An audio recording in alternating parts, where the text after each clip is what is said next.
সদ্যজাত সন্তানের প্রতি বাবা মায়ের উপর কি কি হক রয়েছে? সন্তানের ডান কানে আজান এবং বাম কানে একামত। জাস্ট আজান একামতের বাচ্চাগুলো শব্দগুলো তার কানে শোনানো বা তার কানে উচ্চারণ করা বা সে শুনতে পারে জাস্ট সেরকম মৃদুকণ্ঠে শোনানো।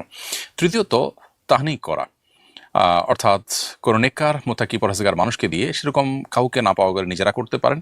একটু খেজুর মুখে চিবিয়ে এর যে ভেজা অংশ সেটা বাচ্চার মুখে লাগাই দেওয়া, সেজন্য একটু চুষতে পারে, অথবা একটু মধু মুখে লাগিয়ে তার মুখে দেওয়া বিসমিল্লাহ বলে।